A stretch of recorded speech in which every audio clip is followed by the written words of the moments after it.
आपसे एक क्वेश्चन पूछते हैं, गो का प्लूरल क्या होगा? आप सबके ज़हन में आ रहा होगा गोज, गलत है। इसी तरह इज एम आर क्या वर्ब है या नहीं है? तो आज के इस लेक्चर में हम वर्ब को समझेंगे और वो सारी क्यूरीज को सॉल्व करेंगे जो आपके माइंड में अराइज होंगे। इसके अलावा फर्दर आपको कोई भी क्वेश्चन हो तो आप कमेंट सेक्शन में पूछ सकते हैं। So welcome to B double science academy official. हमारा जो 60 डेज चैलेंज है इसमें आज 5th डे है जिसमें हम वर्ब को समझेंगे। कंसिस्टेंट रहें, रोजाना 20 से 30 मिनट लेक्चर को लाजमी दें, समझते जाएं। आपके वो सारे पॉइंट्स क्लियर हो जाएंगे जो इससे पहले आपने कहीं ना समझे होंगे पहले। और इवन डैट आपको एंट्री टेस्ट या फिर किसी भी तरह के कोई भी एग्जाम, आपका कॉम्पिटिटिव एग्जाम्स आते हैं जितने भी, उनमें English grammar is compulsory. So English grammar को इतना अच्छे से समझो ताकि आपको कोई भी एग्जाम आए, क्योंकि नेक्स्ट जब भी आप प्रैक्टिकल लाइफ में जाओगे तो उसमें एनटीएस जो भी कंडक्ट करेगा, जो भी एनटीएस कंडक्शन करती है उसमें इंग्लिश ग्रामर इज कंपल्सरी। तो इंग्लिश ग्रामर को अच्छे से सीखिएगा। आज आपकी ये सारी क्यूरीज को हम सॉल्व करेंगे कि इज एम आर वर्ब है या नहीं है, एक सेंटेंस के अंदर कैसे पता चलता है कि वर्ब है कौन सा, वर्ब की फॉर्म कौन सी है, और इसके अलावा वर्ब्स की टाइप्स कितनी है। मुख्तलिफ किताबों में 2 लिखा होता है, किसी में 3 टाइप्स लिखा है, किसी में 4 टाइप्स लिखा हुआ है। तो ये भी आज हम सॉल्व करेंगे। और इसके अलावा कुछ ऐसे वर्ब्स होते हैं जो कि अपने साथ बहुत सारी एडजेक्टिव्स ऐड कर लेते हैं और उनको अलग नाम देना शुरू कर देते हैं। किसी को पार्टिसिपल कहना शुरू कर देते हैं और किसी को सिंपल फिनोमेना। जैसे सबसे पहला क्वेश्चन पूछा कि गो की प्लूरल क्या होगी, तो आप सबके माइंड में आया होगा गोज, लेकिन गोज प्लूरल नहीं है। सो इस लेक्चर में हम इन सारे क्वेश्चंस को सॉल्व करेंगे। कंप्लीट लेक्चर देखिएगा, कहीं भी कोई पार्ट स्किप मत करिएगा वरना वो आपको पॉइंट क्लियर नहीं होगा। So let's start our lecture. Verb क्या है? अब वर्ब को उर्दू के अंदर फेल कहते हैं।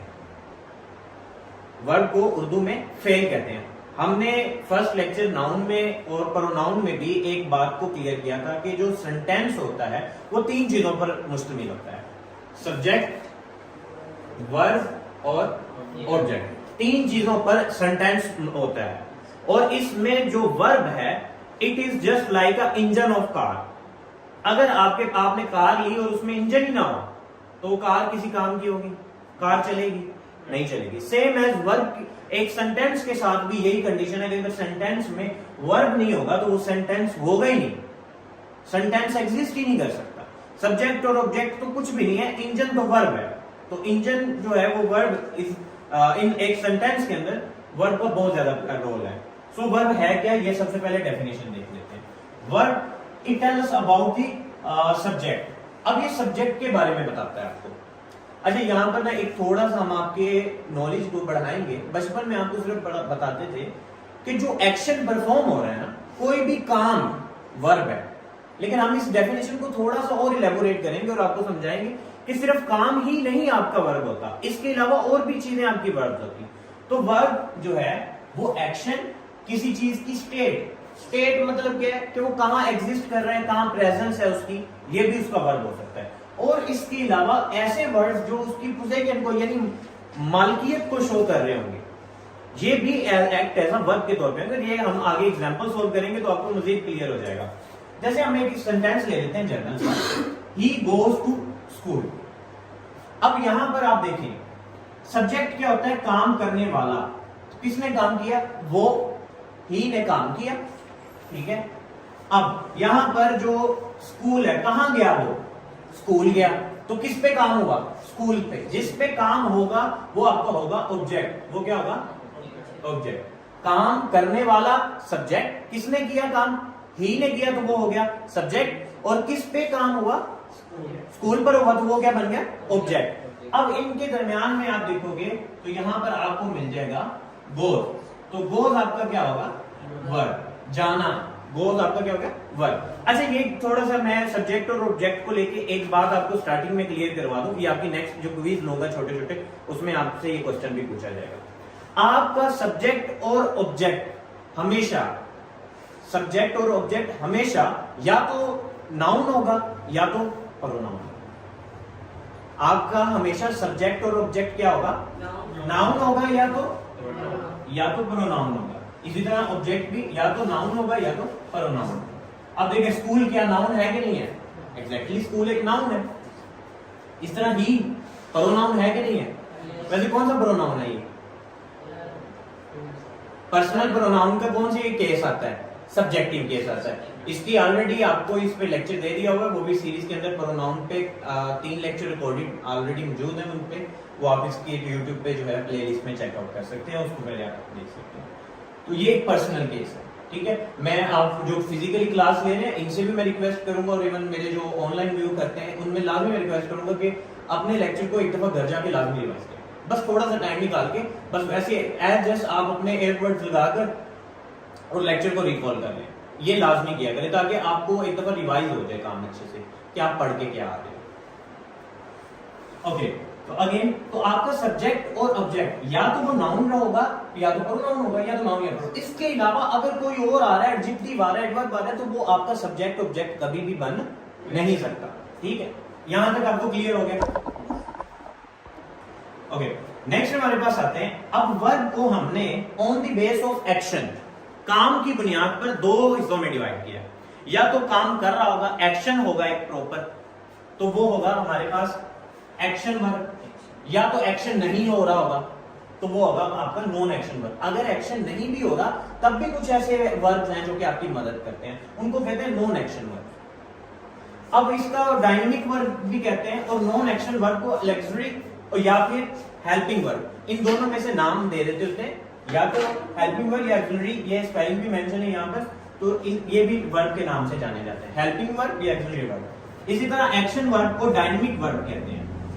अब एक्शन वर्ब में एक्शन परफॉर्म हो रहा होता है, कोई भी एक्शन। एक्शन क्या है? खाना, जागना, सोना, दौड़ना, उठना, बैठना, ठीक है, पढ़ना, समझना, तो ये सारे क्या हैं?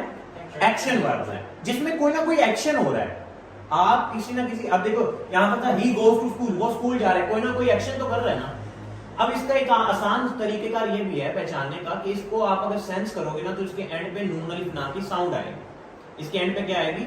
नून अलिफ ना की साउंड आएगी, साउंड आएगी सॉरी। जैसे कि रन दौड़ना, वॉक चलना, राइट लिखना, रीड पढ़ना, ईट खाना। तो यहाँ पर एक्शन वर्ब की एक बहुत बड़ी आपके लिए ट्रिक की है कि उसके आखिर में उर्दू में नून अलिफ ना ऐड हो रहा होगा तो वो आपके कौन से वर्ब हो जाएंगे? एक्शन वर्ब हो जाएंगे।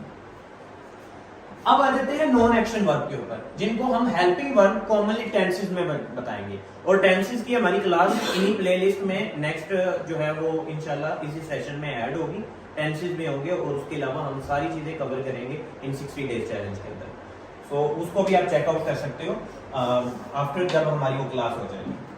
अब हेल्पिंग वर्ब को दो तरह की कैटेगरीज में डिवाइड किया गया, एक है प्राइमरी हेल्पिंग वर्ब्स होते हैं और एक मॉडल वर्ब होते हैं। कुछ मॉडल वर्ब कहते हैं और कोई मॉडल, तो आप मॉडल वर्ब भी कह सकते हो। तो कुछ मॉडल वर्ब्स होते हैं और कुछ प्राइमरी वर्ब्स होते हैं। इनमें क्या आ जाते हैं? इनमें आ जाते हैं is, am, are, was, were, has, had, have, be, being, do, does, did. और मॉडल्स वर्ब में can, could, would, should, may, might, will be, will और शैल। अब यहाँ पर ये जो मॉडल्स वर्ब है इनके बारे में एक छोटी सी बात ऐड करता चलूं। ये हमेशा आते हैं जब आप किसी चीज की चाहत कर रहे हो, आप कह रहे हो कि हो सकता है, जब आप क्लियर ना हो, पॉसिबिलिटी हो, या प्रिडिक्शन कर रहे हो, तो उस कंडीशन में, यानी आप कह रहे हो मिसाल के तौर हमें ये करना चाहिए, तो चाहत की कंडीशन में जो आती हैं वो सारे मॉडल वर्ब्स आ जाते हैं। या प्रोबेबिलिटीज, आपने कोई भी एक प्रोबेबिलिटी है कि हो सकता है ऐसा हो, मे बी ऐसा हो सकता है, तो उस कंडीशंस में आपकी जो है वो मॉडल्स वर्ब यूज होते हैं। इट्स मीन यहां से एक बात क्लियर हुई कि अगर आपके सेंटेंस के अंदर एक्शन वर्ब नहीं भी यूज हुआ, इज, एम, आर, वाज, वर या इनमें से कोई भी यूज हुआ है, तब भी आप उसको एज अ वर्ब ही कहोगे, वो नहीं कहोगे कि इसमें वर्ब है ही नहीं। जैसे कि एग्जांपल ले लेते हैं, यहां पर ही इज अ टीचर। अब मुझे बताएं यहां पर ही क्या है? प्रोनाउन है, सब्जेक्ट के तौर पे एक्ट कर रहा है, तो ये हो गया हमारे पास सब्जेक्ट आ गया। ऑब्जेक्ट, अब वो एक टीचर है, यहां पर जो है वर्ब जो है वो क्या है? Is, exactly. और ये कौन सा वर्ब है? इज नॉन एक्शन वर्ब है, या प्राइमरी कह लो, या ऑक्सिलरी वर्ब कह लो, या हेल्पिंग वर्ब कह लो, ठीक है, नॉन एक्शन वर्ब कह लो। तो इज यहां पर एक्ट एज अ वर्ब करेगा। इट्स मीन अगर कोई भी सेंटेंस आ रहा है, is am are, was were, would, you, should, might, may, ऐसा कोई भी ऐड हो रहा है तो आप ये नहीं कहोगे कि इसमें वर्ब ही नहीं है, यहाँ पे तो एक्शन ही नहीं है। अब देखो इज क्या क्या बता रहा है, ही इज अ टीचर, वो एक टीचर है। अब ये उसकी एग्जिस्टेंस को या उसकी प्रेजेंस को शो कर रहा है कि वो है क्या, उसकी स्टेट क्या है। हम कहते हैं मोस्टली भाई एक स्टेट होती है, हालत होती है। जैसे हम केमिस्ट्री के अंदर पढ़ते हैं स्टेट्स ऑफ मैटर, के मैटर की हालत क्या है, या तो वो सॉलिड होगा, या तो वो लिक्विड होगा, या तो वो गैस होगा, ठीक है। तो सेम एज वो कह रहा है वो एक टीचर है, यानी उसकी हालत बताई जा रही है कि वो असल में है क्या। सो स्टेट मैंने डेफिनेशन में भी ऐड किया था कि एक्शन के साथ साथ अगर स्टेट भी बताई जा रही है तब भी वो आपका वर्ब है, अगर वो पोजेशन शो कर रहा है। जैसे कि हम कह सकते हैं, यहां पर एक मैं पोजेशन का भी लिख देता हूं, ही हैज अ कार, उसके पास एक गाड़ी है। अब यहां पर वर्ब कौन सा है, has, non action verb use हुआ है, चाहे एक्शन वर्ब हो या नॉन एक्शन वर्ब हो, है तो वो verb he. So it's mean कोई भी सेंटेंस विदाउट आपके वर्ब के बगैर कंप्लीट नहीं हो सकता। जैसे एक गाड़ी जो है वो बगैर इंजन के कंप्लीट नहीं हो सकती। तो यहां तक आपको क्लियर हो गया एक्शन और नॉन एक्शन वर्ब। सो यहां तक हमने, अभी एक दफा मैं रिपीट कर देता हूं, अभी तक हमने क्लियर किया कि वर्ब क्या होता है। तो वर्ब को हमने दो कैटेगरीज में समझा कि वर्ब तो एक्शन भी हो सकता है, वो किसी चीज की स्टेट हो सकती है, या वो किसी चीज की पोजीशन भी हो सकती है, यानी उसकी मालकियत को भी शो कर सकता है, ठीक है। मालिक, जैसे ही हैज अ कार, उसके पास एक गाड़ी है। अब यहां पर जो है जो हैज है वो क्या है, एज अ वर्ब है। सो सिर्फ एक्शन नहीं, उसके अलावा स्टेट और उसकी पोजीशन को भी वर्ब कहा जाता है। और वर्ब की कैटेगरीज को हमने डिवाइड किया, अगर वो एक्शन कर रहा है तो एक्शन वर्ब हो जाएगा, और अगर वो एक्शन परफॉर्म नहीं कर रहा, वो अब एक्शन नहीं परफॉर्म करेगा तो मतलब क्या बताएगा, अगर एक्शन नहीं परफॉर्म होगा तो फिर क्या बताएगा, या तो वो स्टेट बताएगा या तो वो उसकी मालकियत को बताएगा, यही बताएगा ना। तो जो स्टेट और मालकियत को बताएंगे वो बेसिकली कौन से वर्ब हो जाएंगे, नॉन एक्शन वर्ब बन जाएंगे, ठीक है। अब हम नेक्स्ट देखते हैं वर्ब को, एक जो है वो ऑब्जेक्ट की बुनियाद पे हमने दो कैटेगरीज में डिवाइड कर दिया, एक है ट्रांजिटिव वर्ब और एक है इंट्रांजिटिव वर्ब। अब इसमें मैं आपका छोटा सा क्विज भी लूंगा, एक क्वेश्चन आपसे पूछूंगा, जरा अच्छे से समझिएगा। ट्रांजिटिव वर्ब्स ऐसे वर्ब्स को कहा जाता है जिनके को रिक्वायर होता है ऑब्जेक्ट अपनी बात को कंप्लीट करने के लिए। ऐसा सेंटेंस और उसमें ऐसा वर्ब जिसको अपनी बात को कंप्लीट करने के लिए ऑब्जेक्ट की जरूरत पड़ जाए। जैसे कि एक एग्जांपल दे देते हैं, अली किक्ड, अली ने किक किया यानी मारा। अब यहां पर देखो, अगर मैं सिर्फ कहता हूं अली किक्ड, अली ने मारा, अब किस चीज को मारा है हमें क्लियर नहीं है, बॉल को मारा है, दीवार को मारा है, या किसी पत्थर को मारा है। सो हम यहां पर हमें रिक्वायर है ऑब्जेक्ट, हमें ऑब्जेक्ट लगाना रिक्वायर्ड है। सो ऑब्जेक्ट लगाएंगे तो वो बात कंप्लीट होगी। तो इसको ऑब्जेक्ट की जरूरत पड़ी, इस वर्ब को ऑब्जेक्ट की जरूरत पड़ी, तो ये हो जाएगा हमारे पास ट्रांजिटिव वर्ब। मैं अगेन एक दफा ये बता देता हूं, हम सब्जेक्ट ऑब्जेक्ट को कैसे जांचते हैं कि सब्जेक्ट ऑब्जेक्ट क्या है, जो काम करने वाला है। किसने मारी है, अली ने, तो अली क्या हो गया, सब्जेक्ट, एग्जैक्टली सब्जेक्ट हो गया। किसको मारी है, बॉल को मारी है, तो बॉल क्या हो गई, ऑब्जेक्ट। अब सब्जेक्ट और ऑब्जेक्ट, अब आपके पास जो है वो किक, अब किक है मारना, ठीक है, तो ये हो गया हमारे पास वर्ब। और ये कौन सा वर्ब होगा, action verb, exactly action verb, या इसको एक और लेक्सिकल मेरे ख्याल से इसको कहते हैं वर्ब भी कहा जाता है इसको, एक्शन वर्ब। सो यहां पर हमारे पास ये वर्ब हो जाएगा। अब वो यहां पर देखो, यहां पर हमारे पास ऑब्जेक्ट आ गया, तो ये हो गया हमारे पास ट्रांजिटिव वर्ब। अगर हमें ऑब्जेक्ट की जरूरत ही ना पड़े, तो सिर्फ सब्जेक्ट और वर्ब पे ही बात हमारी समझ आ जाए, तो वो वाले होते हैं इंट्रांजिटिव वर्ब। जैसे कि हम कह देते हैं do not required an object, जैसे एग्जांपल है अली स्लेप्ट, अली सो गया, बात कंप्लीट, कोई जरूरत नहीं हमें ऑब्जेक्ट की। तो इस कंडीशन में जिसमें हमें ऑब्जेक्ट की जरूरत ना हो, वो होता है हमारे पास इंट्रांजिटिव वर्ब। यहां तक समझ आ गई। अब ये छोटा सा क्विज आप लोगों ने मुझे सॉल्व करना। पहले हमारे पास अली हेल्प्ड मी। अब मुझे कोई बताए यहां पर कि ये ट्रांजिटिव है या इंट्रांजिटिव है,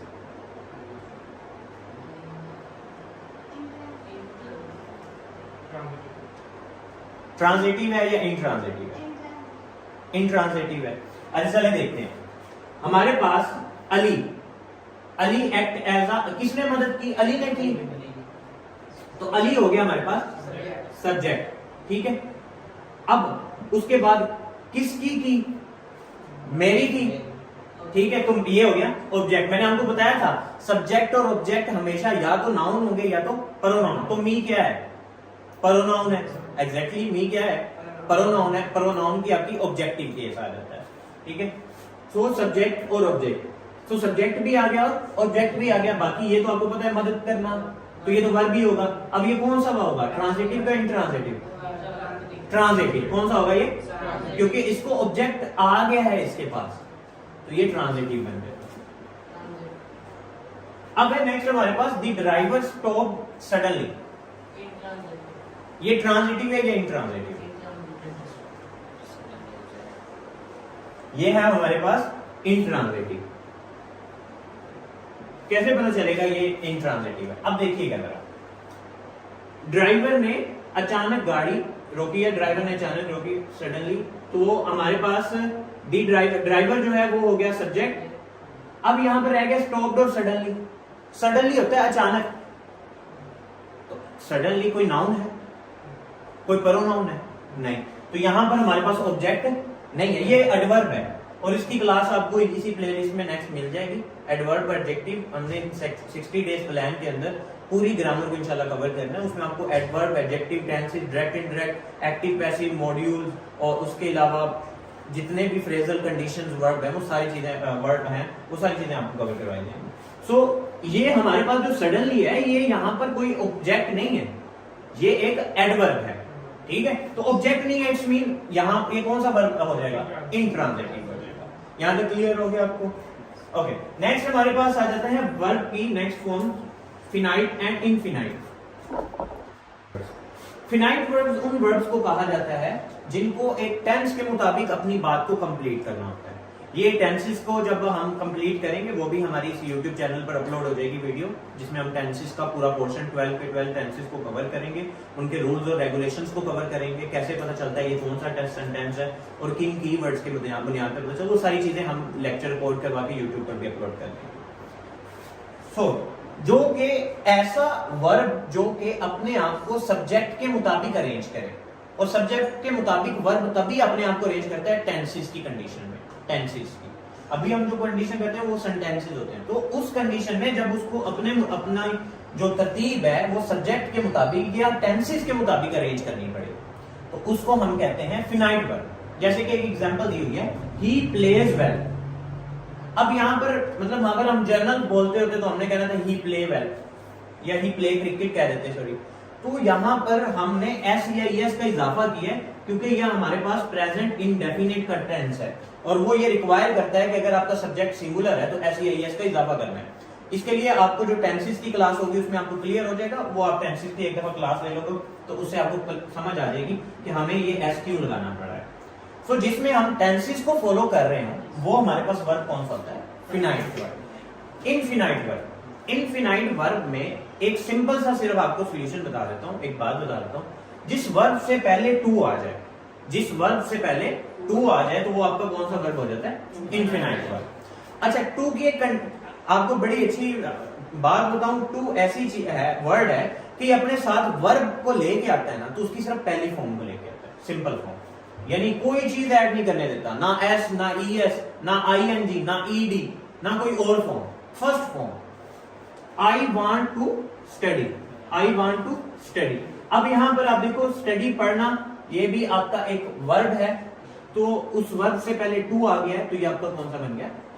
इनफिनाइट वर्ब। इसी तरह टू लर्न इज इंपॉर्टेंट, तो यहां पर जो टू है वो वर्ब से पहले आ गया है तो ये कौन सा वर्ब बन जाएगा? इनफिनाइट। फिनाइट वर्ब वो वर्ब होता है जिसमें टेंसेस की कंडीशंस को फॉलो किया जाता है। वो टेंसेस जब आपको सारे पढ़ाए जाएंगे, जैसे प्रेजेंट इंडेफिनिट ऐसे ही आता है, पास्ट इंडेफिनिट में ED second form of verb लगाई जाती है, फ्यूचर के अंदर विल शैल लगाया जाता है, किसी में हैज हैव लगाया जाता है। तो ये सारी टेंसेस की एक 12 की 12 रूल्स और रेगुलेशंस है, वो टेंसेस के लेक्चर में आपको क्लियर होगा, तो फिर मैं एक फिर आपको रिकॉल करवा दूंगा फिनाइट वर्ब। नेक्स्ट हमारे पास आते हैं, ये तो बड़े आसान है, वर्ब की condition, regular verbs and irregular verbs. Regular verbs उनको कहा जाता है जो कि वर्ब्स की हमारे पास 3 बेसिक फॉर्म आती हैं, जैसे कि कुछ के आगे ईडी लगता है और कुछ के आगे ईडी नहीं लगता। जैसे कि एक एग्जांपल कहते मैं कहता हूँ कॉल, तो कॉल की सेकंड फॉर्म क्या होगी? कॉल्ड। थर्ड फॉर्म भी क्या होगी? कॉल्ड। अगर मैं कहता हूँ गो की सेकंड फॉर्म क्या होगी? गो, वेंट, गॉन। अब इसके आगे ईडी ऐड नहीं हुआ। अगर ईडी ऐड हो रहा है तो वो आपके हो जाएगा रेगुलर वर्ब, और अगर आपका ईडी ऐड नहीं हो रहा तो वो आपका हो जाएगा इररेगुलर वर्ब। ये मैंने यहां पर एक एक एग्जांपल वही वाली पुट कर दी है। इसके अलावा हमारे पास आते हैं फ्रेजल वर्ब्स। फ्रेजल वर्ब्स बड़ा इंपॉर्टेंट है एंट्री टेस्ट के एग्जाम्स के लिहाज से। फ्रेजल वर्ब्स ऐसे वर्ब होते हैं जो अपने बाद प्रेपोजिशन या एडवर्ब ऐड करने पर अपनी जो मीनिंग है उसको ही रिप्लेस कर दें, चेंज कर दें। वर्ब के बाद प्रेपोजिशन ऐड कर दो। प्रेपोजिशन की भी डिटेल लेक्चर हमारी प्लेलिस्ट में नेक्स्ट डेज में मिल जाएगा, तो आप प्रेपोजिशन को समझ सकते हो डिटेल के साथ कि प्रेपोजिशन होती को क्या है और किन जगहों पर क्या प्रेपोजिशन लगती है। सो वर्ब के प्लस अगर आप प्रेपोजिशन ऐड कर दोगे या एडवर्ब ऐड कर दोगे तो वो अपनी मीनिंग को चेंज कर देगा। तो ऐसे वर्ब को हम कहते हैं फ्रेजल वर्ब। जैसे कि एक एग्जांपल ले लेते हैं यहां पर, गिव अप। अब इन दोनों को अलग अलग, प्रेपोजिशन को जनरल में आपको बता देता हूं। प्रेपोजिशन क्या होता है? ये किसी भी चीज की एग्जैक्ट लोकेशन को बताने के लिए होता है। जैसे कि हमने बचपन में छोटे होते पढ़ा था कि बिल्ली टेबल के नीचे है, तो हम कहते थे the cat is under the table. Under, या बिल्ली टेबल के ऊपर है तो हम अप, ऑन, इन, एट, इस तरह के जो वर्ड है इन, एट, अप, ऑन, ये सारे प्रेपोजिशंस कहलाते हैं। Okay, so give up. अब गिव क्या है? गिव को उर्दू में वैसे हम कहते हैं देना, ठीक है। तो ये कौन सा वर्ब है? एक्शन वर्ब है ना, ये तो वर्ब। अब यहां पर है प्रेपोजिशन, ठीक है। वैसे इसको आपको ऊपर के लिए रिप्रेजेंट होता है, तो ये अलग अलग मायने दे रहे हैं, लेकिन जब ये दोनों मिल जाएंगे गिव अप, तो इसका मतलब होता है क्विट कर देना, छोड़ देना। यानी दो अलग अलग चीजें, जब एक वर्ब और एक प्रेपोजिशन जब मिल जाए तो उसका मायने ही नया आ जाए बिल्कुल, तो उसको हम कहते हैं फ्रेजल वर्ब। जैसे कि एक और एग्जांपल लेते हैं, लुक आफ्टर। लुक का मीन होता है देखना, आफ्टर मीन होता है बाद। अब इसका अब यहाँ ये वर्ब है और ये हमारे पास प्रेपोजिशन है, इन दोनों के मिलने से हमारे पास एक मायने बन गया टेक केयर, यानी देखभाल करना। सो फ्रेजल वर्ब ऐसे वर्ब्स होते हैं जिनमें एक वर्ब और उसके साथ कोई प्रेपोजिशन या एडवर्ब ऐड हो जाए तो वो आपके जो है वो मायने को तब्दील कर देते हैं, एक नया मायने क्रिएट कर देते हैं, that is called as phrasal verb. यहां तक एक दफा मैं फिर रिकॉल करवा देता हूं आपको कि हमने आज के टॉपिक में क्या पढ़ा है। इसके बाद हम जो है वो वर्ब की वो समझेंगे, टर्म्स को समझेंगे कि वर्ब्स होते कितने हैं, इनकी फॉर्म्स कितनी है, और इसमें हम ये भी समझेंगे कि पार्टिसिपल क्या होता है। हम अक्सर इसका वर्ड नाम सुनते हैं प्रेजेंट पार्टिसिपल या पास्ट पार्टिसिपल, तो ये क्या होता है ये भी हमने एक दफा यहां तक हम रिवाइज करवा देते हैं। वर्ब को समझा, वर्ब क्या है? वर्ब काम है, स्टेट है या मालकियत को शो करता है। वर्ब की दो कैटेगरीज है, एक्शन वर्ब और नॉन एक्शन वर्ब। अगर कोई एक्शन परफॉर्म हो रहा है, खाना, पीना, जागना, उठना, सोना, दौड़ना, ये सारे हैं एक्शन वर्ब। जिसके आखिर में नून अलिफ ना आएगा वो एक्शन वर्ब कहलाएगा, और जिसके आखिर में जो सिर्फ उसकी स्टेट को बताएगा और उसके मालकियत को शो करेगा वो हमारे पास कहलाएंगे नॉन एक्शन वर्ब। उसमें is, am, are, was, were, has, have, had, और इसके अलावा हमारे पास बीइंग आ जाएगा, और मॉडल वर्ब भी इसी में आ जाएंगे जिसमें कैन, कुड, शुड, विल और शैल, माइट, में, ये सारे हमारे पास नॉन एक्शन वर्ब्स आ जाएंगे। इसकी एग्जांपल्स की, फिर हमने ट्रांजिटिव और इंट्रांजिटिव किया। जिसको ऑब्जेक्ट की जरूरत पड़ेगी वो ट्रांजिटिव है, जिसको नहीं पड़ेगी वो इंट्रांजिटिव है। और मैंने आपको बताया कि सब्जेक्ट और ऑब्जेक्ट को जांचने का तरीकेकार ये है कि सब्जेक्ट और ऑब्जेक्ट हमेशा दो ही रखें, या तो वो नाउन होंगे या तो वो प्रोनाउन होंगे। अगर नाउन और प्रोनाउन नहीं बन रहे तो इसमें वो सब्जेक्ट और ऑब्जेक्ट नहीं है। उसके अलावा हमने वर्ब के बारे में फिनाइट और इनफिनाइट की कंडीशंस को देखा और रेगुलर की कंडीशंस को देखा है।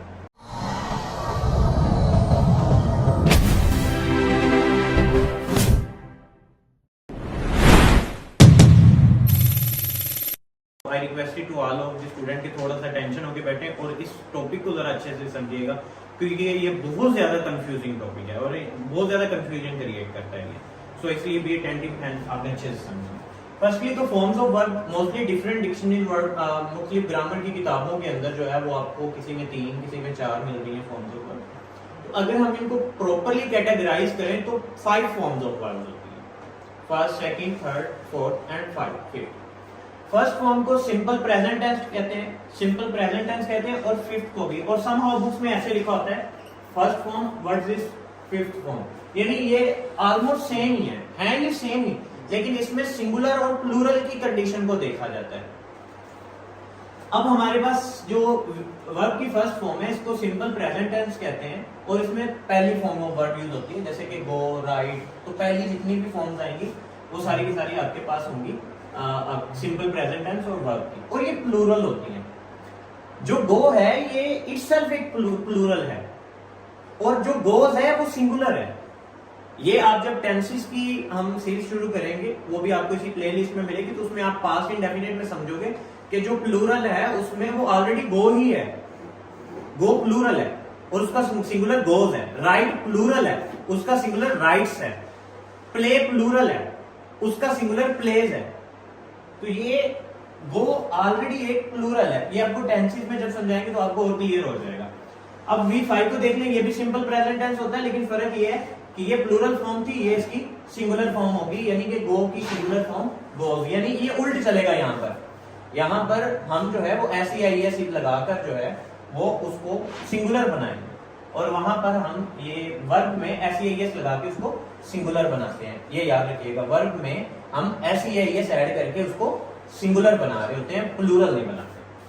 फिर आती है सेकंड फॉर्म, सिंपल पास्ट का जितने भी टेंस है वो आपके सेकंड फॉर्म है, जैसे कि गो की सेकंड फॉर्म वेंट है और राइट की सेकंड फॉर्म रोट है।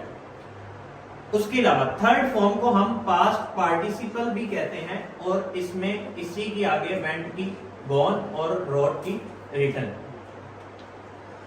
उसके अलावा फोर्थ फॉर्म हमारे पास आती है प्रेजेंट पार्टिसिपल। प्रेजेंट पार्टिसिपल में होता क्या है कि आपने फर्स्ट फॉर्म ऑफ वर्ब के साथ ING ऐड कर देना है, ING वाली कैटेगरी आ जाएगी, तो उसको हम प्रेजेंट पार्टिसिपल भी कहते हैं। अब यहाँ पर मोस्टली जो एक क्वेश्चन रहता है कि प्रेजेंट पार्टिसिपल और जेरेंड में फिर कैसे फर्क पता चलेगा, वो हम नेक्स्ट समझेंगे। इसी तरह हमारे पास फर्स्ट फॉर्म ऑफ वर्ब के साथ ING ऐड कर दिया तो वो फोर्थ फॉर्म ऑफ वर्ब बन गई, यानी कि प्रेजेंट पार्टिसिपल बन गया। अब यहाँ पर समझने वाला जो टॉपिक है वो ये है, पहला तो कि प्रेजेंट पार्टिसिपल और जेरेंड में फिर क्या फर्क होगा, और उसके अलावा पार्टिसिपल इटसेल्फ एक कंडीशन क्या है, उसको अब हमने डिटेल से समझना है।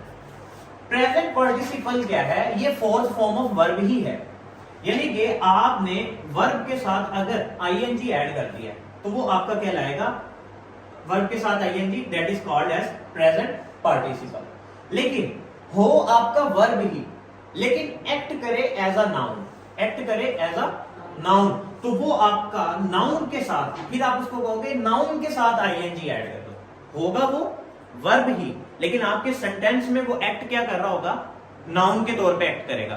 तो नाउन के तौर पे अगर वो एक्ट कर रहा हो और उसके साथ ING आ जाए तो वो जेरेंड है। जैसे मैं आपको बताता हूं, अभी आपको कंफ्यूजन होगी, जैसे कि रीडिंग ये वर्ब भी है, रीडिंग ये जेरेंड भी है। अब कैसे पता चलेगा कि ये प्रेजेंट पार्टिसिपल है या जेरेंड है, तो उसको हम अभी डिटेल से जरा एग्जांपल से समझते हैं।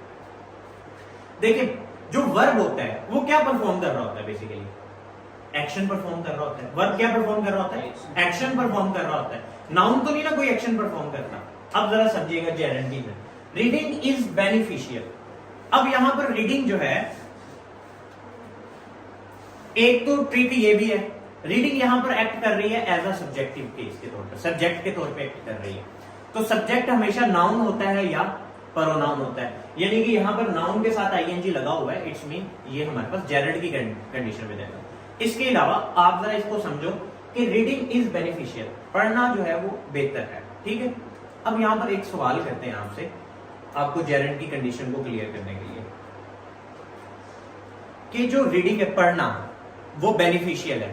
तो रीडिंग को अगर आप यहां पर कह दो कि यहां पे ऐड आप एक वर्ड कर दो कि एक्टिविटी के तौर पर, द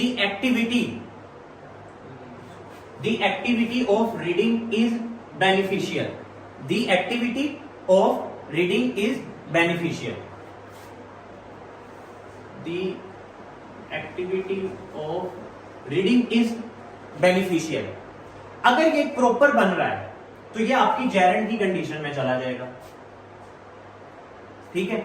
और यहां पर जो रीडिंग है वो कोई काम नहीं है, ये सिर्फ आपकी हॉबी को बताया जा रहा है। मैं मिसाल के तौर पर आपसे पूछा तो बेटा आपकी हॉबी क्या है, तो ये कहते हैं गार्डनिंग, गार्डनिंग मेरी हॉबी है। अब ये कोई काम नहीं कर रहा, ये सिर्फ अपनी क्या बता रहा है, हॉबी बता रहा है ना, काम तो नहीं ना कर रहा। अब जैसे मैं कह दूं कि स्विमिंग इज माई हॉबी, तैरना मेरी हॉबी है, तो मैं तैर तो नहीं ना रहा हूं, कोई एक्टिविटी तो नहीं ना कर रहा हूं, लेकिन ये सिर्फ मेरी क्या प्रेजेंट कर रहा है, हॉबी को रिप्रेजेंट कर रहा है। इसी तरह यहां पर लिखा है कि रीडिंग इज बेनिफिशियल, रीडिंग बेहतर है या रीडिंग जो है वो मुफीद है, पढ़ तो नहीं ना मैं रहा, एक्टिविटी तो नहीं ना कर रहा, तो इट्स वक्त इट्स मीन ये एक्टिविटी नहीं हो रही, तो ये चला जाएगा नाउन की कैटेगरी में। तो नाउन के साथ आईएनजी अगर आएगा तो वो क्या बन जाएगा आपका जेरेंट। थोड़ा थोड़ा समझ, थोड़ा सा क्लिक हुआ है। अभी हम इसकी दूसरी फॉर्म भी देखते हैं, आपको क्लियर हो जाएगा। जैसे कि आई एम इंजॉइंग रीडिंग, जब मैं पढ़ता हूं तो मैं इंजॉय करता हूं, पढ़ तो नहीं ना रहा, अभी पढ़ तो नहीं ना रहा, तो इट्स मीन कि आपने देखना है कि एक्टिविटी परफॉर्म हो रही है कि नहीं हो रही। अगर एक्टिविटी परफॉर्म हो रही है तो वो चला जाएगा प्रेजेंट पार्टिसिपल में, और अगर एक्टिविटी परफॉर्म नहीं हो रही तो वो चला जाएगा आपका जेरेंट की कंडीशन। अब दूसरे दे देते हैं, अली इज रीडिंग। अब ये समझिएगा, अली इज रीडिंग, अली पढ़ रहा है। अब यहां पर देखो एक्टिविटी परफॉर्म हो रही है ना, कि वो पढ़ रहा है, बेटा पढ़ रहा है, तो इस कंडीशन में रीडिंग क्या चला गया, प्रेजेंट पार्टिसिपल। ये आपको समझ वही के। अब यहां करो कौन पढ़ रहा है, आप खुद से क्वेश्चन करो, अली पढ़ रहा है, या फिर अली क्या पढ़ रहा है, या अली क्या कर रहा है। चलो अभी इसको क्वेश्चन को ऐसे बना लेते हैं, अली क्या कर रहा है, तो अली क्या कर रहा है, रीडिंग। तो रीडिंग क्या हो गया, इसमें काम हो गया। तो यानी कि जिसमें आपकी एक्टिविटी प्रेजेंट हो वो आपका चला जाएगा जेरेंट की कंडीशन में, और सॉरी प्रेजेंट पार्टिसिपल में। और जिसमें आपकी सिर्फ हॉबी बताई जा रही, काम ना हो, एक्टिविटी परफॉर्म ना हो, उसमें आपका वो चला जाएगा जेरेंट की कंडीशन। ठीक है। इसी तरह एक और सेंटेंस ले लेते हैं, she was reading a book, वो एक किताब पढ़ रही है। अब वो किताब पढ़ रही है, इट्स मीन वो क्या कर रही है, एक्टिविटी परफॉर्म कर रही है। तो एक्टिविटी क्या होती है, वर्ब होता है, वर्ब की कैटेगरी में चला जाता है। तो वर्ब के साथ आईएनजी अगर आएगा, यानी यहां पर है नाउन के साथ आईएनजी बेसिकली, तो वर्ब के साथ आईएनजी आएगा तो आपकी किस कैटेगरी में जाएगा, प्रेजेंट पार्टिसिपल की कंडीशन में जाएगा। यहां पर हम कुछ और एग्जांपल्स ऐड करते हैं आपको क्लियर करने के लिए। ये कुछ जरा अच्छे से देखिएगा, कमाल is really bad at gardening. अब यहां पर गार्डनिंग को अंडरलाइन किया होगा, तो आपसे पूछेंगे ये प्रेजेंट पार्टिसिपल है, जेरेंट है, तो मुझे बताओ यहां पर गार्डनिंग क्या है, प्रेजेंट पार्टिसिपल है या जेरेंट है, जेरेंट है, एग्जैक्टली जेरेंट है। कर नहीं रहा, लेकिन उन्होंने बताया है कि वो बुरा है, एक्टिविटी नहीं परफॉर्म हुई अभी। अगर एक्टिविटी परफॉर्म हो रही होगी तो उसमें हम कंडीशन में जाएंगे प्रेजेंट पार्टिसिपल में, otherwise will goes on into the gerund condition.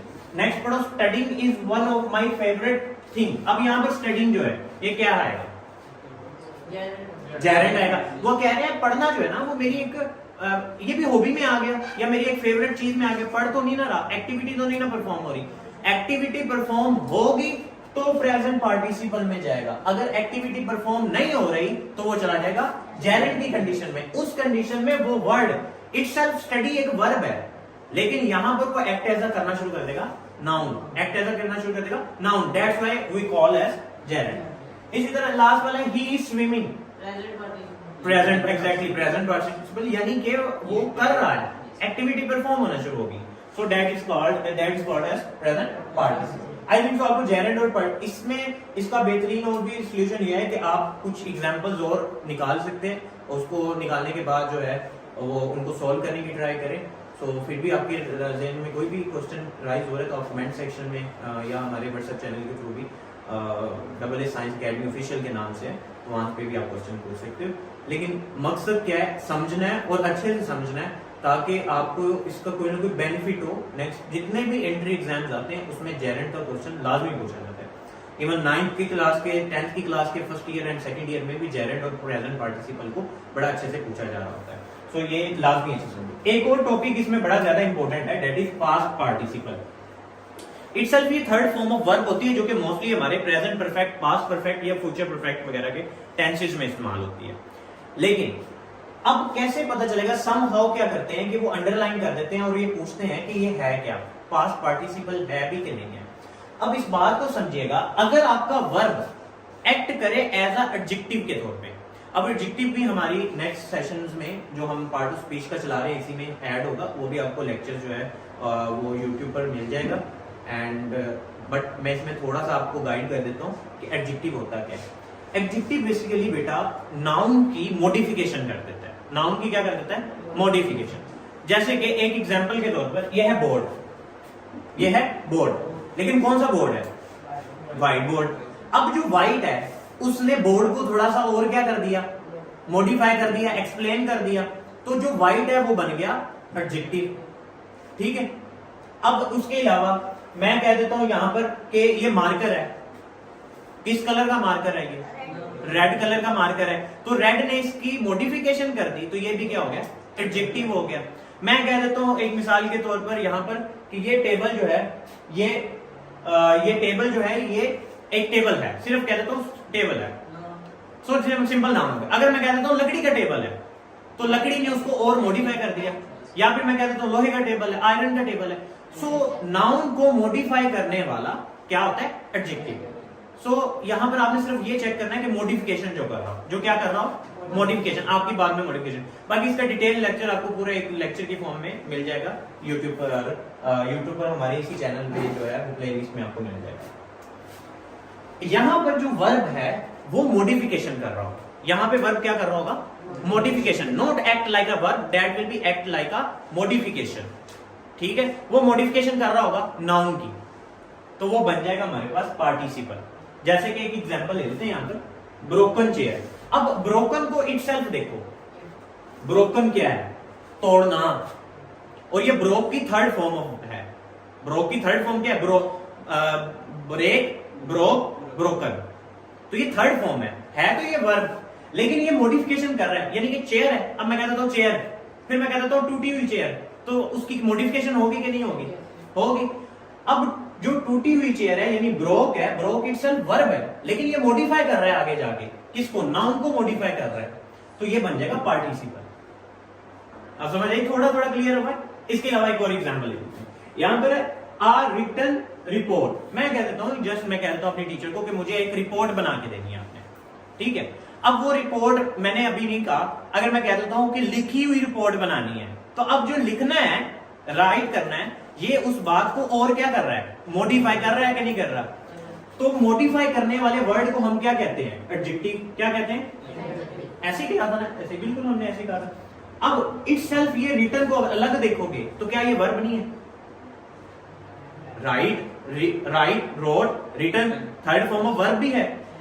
मेरी बात सुन लो बेटा, कि अगर आपका वर्ब मॉडिफिकेशन का काम करना शुरू कर दे, आपका वर्ब क्या काम करना शुरू कर दे? मॉडिफिकेशन का काम करना शुरू कर दे, तो वो आपका बन जाएगा पार्टिसिपल। और पास्ट पार्टिसिपल इसलिए कह रहे हैं क्योंकि ये थर्ड फॉर्म ऑफ लेके आ रहा है। थर्ड फॉर्म लेके आ रहा है ना, write, wrote, written, third form लेके आ रहा है। इसी तरह एक और ले आते हैं, एक ले लेते हैं एग्जांपल। ये मुझे आपने करवानी है, ये वाली एग्जांपल, ये क्लास वाली। Close door. अब मैं कहता हूं सिर्फ डोर, बंद दरवाजा। ठीक है। अब मैं कह दिया बंद दरवाजा, क्लोज डोर, तो क्लोज ने उसको क्या कर दिया? थोड़ा सा मॉडिफाई कर दिया। क्लोज इटसेल्फ है क्या? वर्ब है। ठीक है ना, क्लोज, क्लोज्ड, क्लोज्ड, तो वर्ब है, लेकिन यहां पर काम क्या कर रहा है? एडजेक्टिव का काम कर रहा है, मॉडिफिकेशन का काम कर रहा है, तो ये बन जाएगा पार्टिसिपल। आई थिंक सो आपको कुछ ना कुछ तो यहां तक क्लियर हुआ होगा। हो गया क्लियर? अब ये लास्ट में बस एक एग्जांपल करवा दो, फिर हम अपने लेक्चर को वाइंड अप करते हैं। The developed country should help the developing country. अब मुझे आपने इसमें बताना है कि जो हमारे पास पार्टिसिपल है, पास्ट पार्टिसिपल है, वो क्या है? अब देखो जरा यहां पर, अब यहां पर जो डिवेल्प है ये इटसेल्फ एक वर्ब भी है। डिवेल्प की second form develop, third form develop. ठीक है, लेकिन आगे आप चेक करो तो ये एक नाउन है। कंट्री एक नाउन है कि नहीं है? मुल्क नाउन है। कौन सा नाउन बनेगा वैसे? कंट्री कौन सा बनेगा नाउन? कॉमन नाउन या proper noun? Common noun exactly. So अगर आपने नाउन का लेक्चर नहीं लिया तो आप प्ले लिस्ट में जाकर एक दफा नाउन का लेक्चर ले लें, उसमें आपको कॉमन नाउन, प्रॉपर नाउन और सारी टाइप्स को भी क्लियर कर दिया जाएगा। सो कंट्री जो है ये एक नाउन है। अब डेवलप कंट्री जो कि तरक्की याफ्ता ममालिक हैं, डेवलप्ड कंट्री का मतलब क्या हो गया? तरक्की याफ्ता ममालिक। मैं कहूं मुल्क, सिंपल, मैं कहता हूं तरक्की याफ्ता मुल्क। अब उसको क्या कर दिया उसने? मॉडिफाई। ऐसा वर्ब जो अपने आगे आने वाले नाउन को मॉडिफाई करना शुरू कर दे, that will be goes on into the past participle. Clear हो रहा है थोड़ा थोड़ा? अब यहां पे डेवलपिंग कंट्री है, ये कोई बता रहे हैं क्या? डेवलपिंग कंट्री क्या होगा? एग्जैक्टली जेरेंड होगा। कैसे? देखो जरा, पहली तो बात है आईएनजी आ गया तो आपके ज़हन में फौरन से जाना चाहिए या तो प्रेजेंट पार्टिसिपल होगा या तो जेरेंड होगा। अब आप दूसरी कंडीशन में जाओ, क्या आप चेकअप करना शुरू करो ये एक्ट ऐसा यहाँ पर नाउन की कैटेगरी में जा रहा है कि वर्ब की कैटेगरी में जा रहा है? तो ये नाउन की कैटेगरी में जा रहा है यहाँ पर, क्योंकि उसके आगे भी नाउन है और उसको मॉडिफिकेशन में मदद कर रहा है ये बेसिकली। तो that's why gerund to goes on to the gerund. So gerund और प्रेजेंट पार्टिसिपल, पास्ट पार्टिसिपल, ये इतने इंपॉर्टेंट टॉपिक है बेटा, इतने इंपॉर्टेंट टॉपिक है। अगर अभी भी आपको कंफ्यूजन राइज हो रही है यूट्यूब पे देखने वाले व्यूअर्स को या फिजिकल क्लास में आपको भी, सो आप जाके एक दफा यूट्यूब पे लाजमी लेक्चर लीजिएगा, एक दफा रोकिएगा और 2 मिनट के लिए पॉज लीजिएगा और सोचिएगा, फिर आगे पढ़िएगा, तो आपको ये बिल्कुल क्लियर हो जाएगा। 1-2 दफा आप इसको रिवाइज कर लोगे तो आपको ये टॉपिक बिल्कुल अच्छा क्लियर हो जाएगा।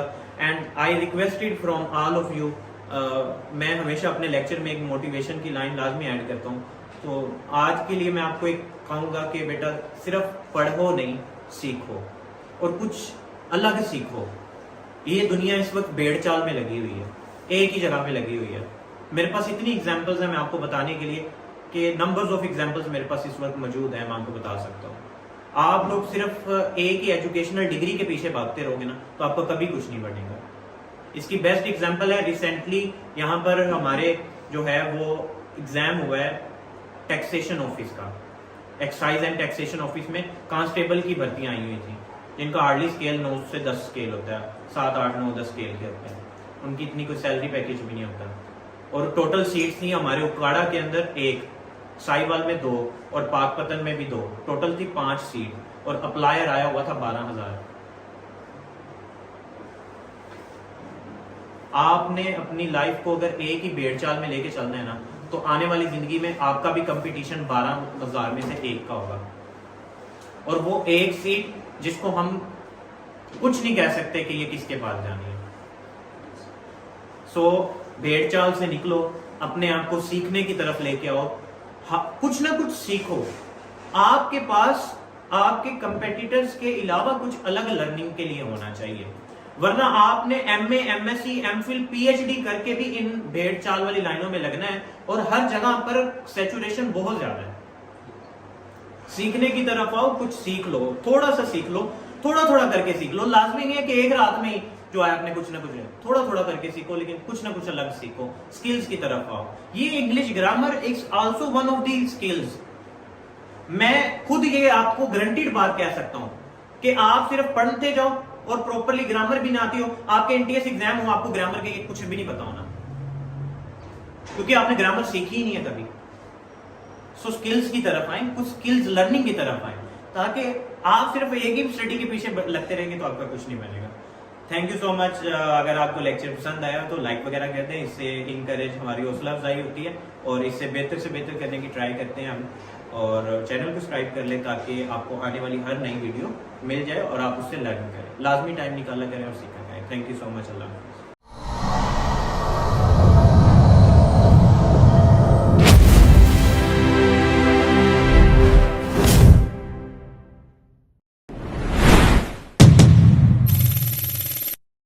अस्सलाम वालेकुम डियर स्टूडेंट्स, आज जो है वो हम वर्ब की प्रैक्टिस करने लगे हैं। इससे पहले हमने आर्टिकल, नाउन, प्रोनाउन, इनकी प्रैक्टिस हमारी ऑलरेडी हो चुकी हुई है और इनके ऊपर डिटेल लेक्चर भी रिकॉर्ड हो चुके हैं। अगर आपने इन चीज़ों को नहीं पहले समझा हुआ तो पहले उन टॉपिक्स को समझें। जैसे कि अगर आज हम वर्ब की कुछ टाइप्स हैं जिसमें transitive, intransitive, finite, infinite, infinitive और इसके अलावा रेगुलर और इरेगुलर के टॉपिक्स के ऊपर डिस्कशन करने लगे हैं और इन्हीं से रिलेटेड हम 30 MCQs को सॉल्व करेंगे जो कि हमारे मुख्तलिफ एग्जाम्स में आ चुके हुए हैं, जिनमें PPSC, CSS और इस तरह के एग्जाम में। अगर आप इन एग्जाम की प्रिपरेशन कर रहे हो तो सबसे पहले आप अपने कॉन्सेप्ट्स को क्लियर करो। अगर आपके कॉन्सेप्ट्स क्लियर हो जाते हैं देन आप प्रैक्टिस की तरफ आओ। और इन 30 MCQs की प्रैक्टिस करने के साथ साथ और भी आप वेबसाइट्स के ऊपर जाकर अदर MCQs की प्रैक्टिस करो। प्रैक्टिस से आपको क्लियर हो जाता है कि आपको कितनी चीज समझ आई और कितनी चीज जो है वो आपकी अभी तक क्लियर नहीं हुई है। So practice makes the man perfect. तो प्रैक्टिसिंग जो है वो लाजमी है, तो प्रैक्टिस आपने अच्छे से करनी है। अब इन 30 MCQs को प्रैक्टिस करवाने का मकसद क्या है कि इसमें हम ये देखेंगे कि ये वाला आंसर ठीक है तो क्यों ठीक है, ये वाला आंसर गलत है तो क्यों गलत हुआ है। सो आपको जो है वो बिल्कुल वीडियो के साथ साथ शीट शो हो रही होगी, उस पे MCQs की नंबरिंग के साथ मार्क है। मैं यहाँ पर रीड करूंगा और नंबरिंग के साथ साथ आपको सोल्व करवाता जाऊंगा। आपने देखते जाना है और काउंटर वेरीफाई करते जाना है कि कौन सा गलत हो रहा है और क्यों गलत हो रहा है और क्यों सही हो रहा है। देखिए, कोई भी चीज की प्रिपरेशन जब आपकी स्टार्ट होती है ना, तो उसमें आपकी, क्योंकि मैंने आपको फर्स्ट डे लेक्चर से कह रहा हूँ कि आपकी जो इंग्लिश है that will be like mathematics, और मैथमेटिक्स जैसे एल्गोरिथम्स और लॉज और रेगुलेशंस पे चलती है, सेम एज इंग्लिश भी इन्हीं बेसिस पे चल रही होती है। आप इंग्लिश को कोई भी सेंसेस बेस पे या कोई रैंडम टिक नहीं कर सकते हो, इसको एक पूरा का पूरा लॉजिक क्रिएट हुआ होता है। सो इसीलिए अगर आपने लॉजिक के साथ समझना है तो फिर आप बिल्कुल ठीक, अगर आप ऑनलाइन व्यू कर रहे हो तो ठीक चैनल पर आए और आपको बिल्कुल जो है वो लॉजिक्स के साथ समझाया जाएगा। तो वीडियो स्टार्ट करते हैं। फर्स्ट वाला MCQs है हमारे पास। Identify the types of underlined word. She owns 3 luxury car. उसके पास 3 लग्जरी कार हैं और अंडरलाइन वर्ब है ऑन। अब आपने ऑन के बारे में बताना है, पहला MCQs है उसमें आपने ऑन के बारे में बताना है कि ऑन जो है वो क्या होगा। Action verb, non action verb, phrasal verb और इररेगुलर वर्ब, सबके बारे में जानते हैं जरा। वैसे तो वर्ब के ऊपर डिटेल वीडियो रिकॉर्ड है, अगर आपने वो पहले नहीं ली तो पहले वो ले लो, देन आप प्रैक्टिस के ऊपर आओ ताकि आपको क्लियर हो सके कि आप किस टॉपिक पे समझ रहे हैं और किस टॉपिक पे बात करने के लिए हम चल रहे हैं। सो बाकी इसमें भी मैं थोड़ा थोड़ा टच दूंगा, लेकिन बेहतर यही है कि आप पहले वो वीडियो देख लो। वर्ब के ऊपर रिकॉर्डिंग नंबर 1 है, लेक्चर नंबर 1 वर्ब के ऊपर जो है वो रिकॉर्ड हो चुका हुआ है ऑलरेडी, वो आप देख लो। उसमें आपको सारी जो है वो action, non action, regular, irregular, finite, infinite, infinity सारे, और इसके अलावा जेरेंड वगैरह के ऊपर भी डिस्कशन हो चुकी हुई है हमारी। अब एक्शन वर्ड होते कौन से हैं? एक्शन वर्ड वो वर्ड होते हैं, पहला जो ऑप्शन है वो है एक्शन वर्ड। एक्शन वर्ड वो एक्शन होते हैं जिसमें कोई एक्शन परफॉर्म किया जाए, यानी फिजिकली आप कोई ना कोई एक्शन परफॉर्म कर रहे हो तो वो आपका क्या कहलाएगा? एक्शन वर्ड कहलाएगा। और नॉन एक्शन वर्ड, आपके वर्ब नॉन एक्शन भी होते हैं, होता वो भी वर्ब है लेकिन उसमें कोई एक्शन परफॉर्म नहीं किया जा रहा होता, उसको आप क्या कह रहे होते हो? Non action verb. सो आपने बताना है यहाँ पर कि जो ऑन है वो एक्शन वर्ब है, नॉन एक्शन वर्ब है, फ्रेजल है या इररेगुलर एक्शन वर्ब है। सो ऑन जो है ये शो कर रहा है मलकियत को। अब मलकियत में कोई एक्शन नहीं परफॉर्म हो रहा, ये एक उसकी सिर्फ पोजेसिव केस को शो किया जा रहा है। सो ये एक्शन तो नहीं, नॉन एक्शन होगा, बिल्कुल नॉन एक्शन होगा। फ्रेजल वर्ब नहीं हो सकता। फ्रेजल वर्ब में एक फ्रेज क्रिएट हुआ होता है, यहां पर सिर्फ एक वर्ड है तो एक वर्ड फ्रेज नहीं हो सकता, ठीक है। फ्रेजल जो है, फ्रेजल में आपको पूरा एक फ्रेज दिया जाता है, तो यहां पे ये फ्रेजल नहीं हो सकता। उसके बाद irregular verb, irregular action verb, ये इररेगुलर एक्शन वर्ब भी नहीं है, ये बल्कि एक नॉन एक्शन वर्ब है। आपके एक्शन वर्ब से आगे ही रेगुलर इररेगुलर निकलते हैं, क्योंकि जब हम इनकी टाइप डिस्कस की थी आपको पता होगा कि वर्ब की 2 टाइप्स निकली थी, एक्शन वर्ब और नॉन एक्शन वर्ब। अब एक्शन वर्ब की आगे निकली थी type regular, irregular, infinitive, infinitive. Non action की कोई टाइप नहीं आगे निकलती। सो इसीलिए ये action on the basis action की ही आगे टाइप्स निकल रही होती है। सो इसका आंसर आएगा आपके पास नॉन एक्शन वर्ब। नेक्स्ट दूसरा MCQ है, which of the following sentence using action verb. कौन सा एक्शन वर्ब होगा? I prefer coffee over T. मैं चाय को ज्यादा, कॉफी को ज्यादा प्रेफर करता हूँ चाय की बिनिस्बत। एक ये हो गया। ही थिंक अबाउट हिज फ्यूचर, वो अपने फ्यूचर के बारे में जो है वो सोचता है। The chef is testing the soup, chef ने जो है वो टेस्ट किया सूप को, एंड सूप टेस्ट डिलीशियस। अब इनमें आपने एक्शन देखना है। पहले वाला देखो, I prefer coffee over T, इसमें कोई एक्शन नहीं है, वो सिर्फ अपनी विल बता रहा है कि मैं हमेशा जो है वो टी के ऊपर जो है कॉफी के ऊपर टी को प्रेफर कर रहा हूं, ये उसमें सिर्फ उसकी विल बताई जा रही है। दूसरा है, ही थिंक अबाउट द फ्यूचर, वो अपने फ्यूचर के बारे में सोचता है। ही थिंक अबाउट द फ्यूचर, उसमें सोचना, आपकी थिंकिंग जो है, जो आपके दिमाग में प्रोसीजर चल रहा होता है, वो कभी भी एक्शन नहीं होता आपका, ठीक है। आप बैठे सोच रहे हो, देख रहे हो, वो आपके सारे क्या हैं, वो आपके नॉन एक्शन वर्ब है, वो एक्शन वर्ब नहीं होते थिंकिंग वगैरह। The chef is testing the soup, यही आंसर है, क्योंकि शेफ ने टेस्ट किया सूप को फिजिकली जाके। अब आपके फिजिकल सेंसेस के अंदर ये टेस्ट करना एक सेंस शामिल है, जिसमें हमारी 5 सेंसेस बेसिकली आती है, चखना, सूंघना, हाथ लगा के महसूस करना, देखना, स्मेल करना, तो ये सारी आपके सेंसेस में आ जाती हैं और ये फिजिकली सेंसेस हैं आपके। सो जो फिजिकली सेंस में जितनी भी चीजें आती हैं वो आपका एक्शन वर्ब होता है। तो हमने यहाँ पर एक्शन वर्ब भी बताना था, तो the chef is testing this soup, ये आंसर बिल्कुल ठीक है। अब लास्ट वाला जो ऑप्शन है द सूप डिलीशियस, अब यहाँ पर जो है वेरी डिलीशियस, ये सूप की एडजेक्टिव बताया जा रहा है, यानी सूप को इलेबोरेट किया जा रहा है, उसके बारे में कोई वर्ब को बात नहीं की जा रही। तो इट्स ये चौथा एमसीक्यूज भी इसलिए गलत है, सी वाला एमसीक्यूज ठीक है, the chef is tasting the soup. Next है in I am having a great time at the party, the underline having is, अच्छा हैविंग जो है, हैविंग से निकला है वर्ड, ये थर्ड वाला हम डिस्कस कर रहे हैं। हैविंग बेसिकली हैव से ही निकला है। अच्छा हैव जो है वो बेसिकली मलकियत के लिए शो होता है, लेकिन कभी कभी हैविंग जो है वो किसी चीज के एक्सपीरियंस को शो कर रहा होता है। वो कह रहा है कि मैंने पार्टी में एक वक्त को बड़ा एंजॉय किया, वो उसने एक्सपीरियंस किया है। सो जो एक्सपीरियंस होते हैं वो हमारे यहां पर एक्शन वर्ब होते हैं, तो ये बी वाला इसका आंसर ठीक है। अगर यहां पर हैविंग से रिगार्डिंग किसी चीज की मलकियत को शो कर रहे होते, पोजेशन को शो कर रहे होते, तो फिर ये पहले वाला ऑप्शन होना था, यहां पर ऑप्शन होना था ये स्टैटिक वर्ब या पोजेशन। आगे नेक्स्ट 4 वाला एमसीक्यू है, identify the verb types, the baby slept for 4 hours. अब यहां पर जो वर्ब है स्लेप्ट, ये कौन सा वर्ब है, ट्रांजिटिव है या इंट्रांजिटिव है, ये देखना पड़ेगा। सो इसके बारे में भी ऑलरेडी मैंने डिस्कशन कर चुका हूं। ट्रांजिटिव में, ट्रांजिटिव वर्ब ऐसे वर्ब होते हैं जिनको अपने साथ ऑब्जेक्ट लाने की जरूरत पड़ती है, यानी अपनी बात को कंप्लीट करने के लिए ऑब्जेक्ट की जरूरत पड़ती है। और इंट्रांजिटिव में वो वर्ब होते हैं जिनको no need for any of any object, यानी जिनको कोई जरूरत नहीं होती अपने बात को कंप्लीट करने के लिए ऑब्जेक्ट की। अब ये देखें, the baby slept for a hour, the baby slept for 4 hours, baby जो है वो 4 घंटों से सो रहा है।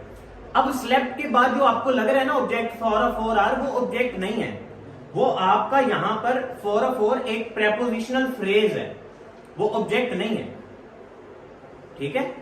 फॉर अ 4 आवर वो ऑब्जेक्ट नहीं है, बेबी 4 घंटों से सो रहा है, वो ऑब्जेक्ट नहीं है। इसके आगे स्लेप्ट के बाद ऑब्जेक्ट नहीं है, वो प्रेपोजिशन है, सिर्फ प्रेपोजिशनल फ्रेज उसको कहेंगे। सो यहां पर ऑब्जेक्ट नहीं है, तो इट्स मीन ये कौन सा बन जाएगा इसका answer, intransitive.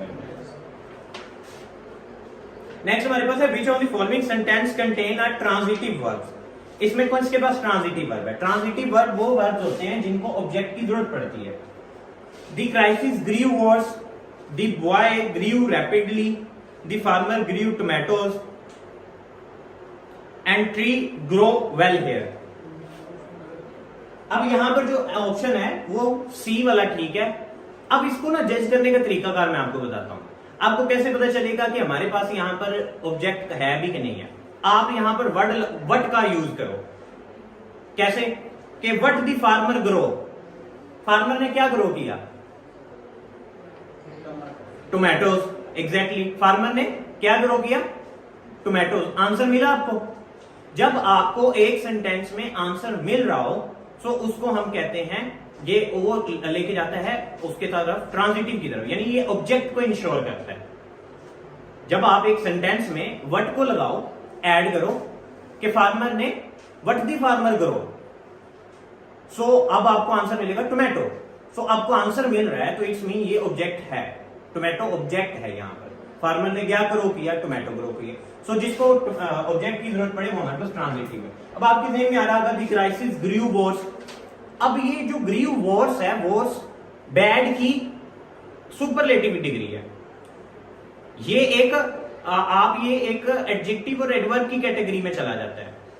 Good, better, best, bad, worse, worse. So ये कंपैरेटिव डिग्री में जा रहा है, तो इसमें यहां पे वर्स ऑब्जेक्ट नहीं है। इसी तरह द बॉय ग्रीव रैपिडली। अब ग्रीव रैपिडली, रैपिडली यहां पर एडवर्ब है, ऑब्जेक्ट नहीं है। ट्रांजिटिव वर्ब में हमें किस चीज की जरूरत होती है? ऑब्जेक्ट की। तो रैपिडली यहां पर क्या है? एडवर्ब के तौर पे काम आ रहा है, ऑब्जेक्ट तो नहीं ना है। सो जब आपको ऑब्जेक्ट की, आपको यहां पे ऑब्जेक्ट चाहिए क्योंकि आपने ट्रांजिटिव वर्ब को देखना है। इसी तरह ट्री ग्रो वेल हियर, यहां पर ट्री जो है वो अच्छे ग्रो कर रहे हैं, तो ये भी आपका जो है वो एक फ्रेजल वर्ब में आ जाएगा, कोई वर्ब नहीं है यहाँ पे, फ्रेज में आ जाएगा। सो दैट्स व्हाई ये आपने देख लेना यहाँ पर, ये आपका आंसर होगा द फार्मर ग्रू टोमेटोज। इसको अगेन मैं रिपीट कर रहा हूँ, आपने यहाँ पर इसके साथ क्वेश्चन मार्क के फॉर्म में देखना है कि व्हाट द फार्मर ग्रो। अब अगर आपको आंसर मिल रहा है तो ये आपका चला जाएगा ट्रांजिटिव वर्ब के अंदर। नेक्स्ट हमारे पास है 7 वाला, identify the underline verb is want. Want क्या होगा यहां पर? अब वांट जो है यहां पर फिनाइट, इनफिनाइट के बारे में, इसके बारे में मैं ऑलरेडी बता चुका हूं, एक दफा फिर बता देता हूं। फिनाइट, फिनाइट वर्ब और इनफिनाइट। फिनाइट वो होते हैं जो कि टेंसेस को फॉलो करते हैं, टेंसेस के मुताबिक अपने आप को लेके आते हैं। हमारी टेंसेस के ऊपर भी एक डिटेल वीडियो रिकॉर्ड होगी, उसमें आपको पूरे सेशन में सीरीज की फॉर्म में टेंसेस करवाए जाएंगे डिटेल के साथ, आप उसको चेक कर सकते हो। सो इनफिनाइट जो है वो टेंसेस को फॉलो नहीं करते।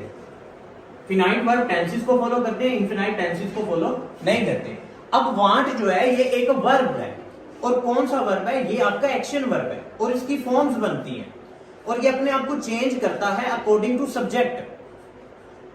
सो ऐसा वर्ब, अब ये सब्जेक्ट के मुताबिक चेंज करेगा, तो सब्जेक्ट के मुताबिक जो चेंजिंग करता है वो आपका फिनाइट वर्ब होता है, क्योंकि वो टेंसेस की कैटेगरी में चला जाता है।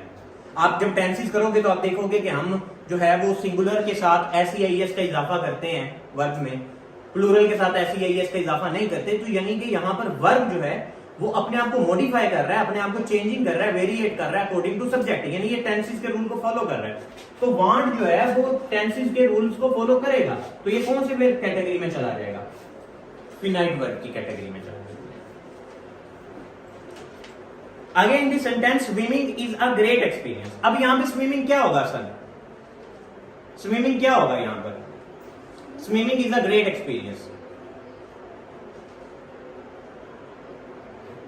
MCQs नंबर 7 8 रीड करो जरा।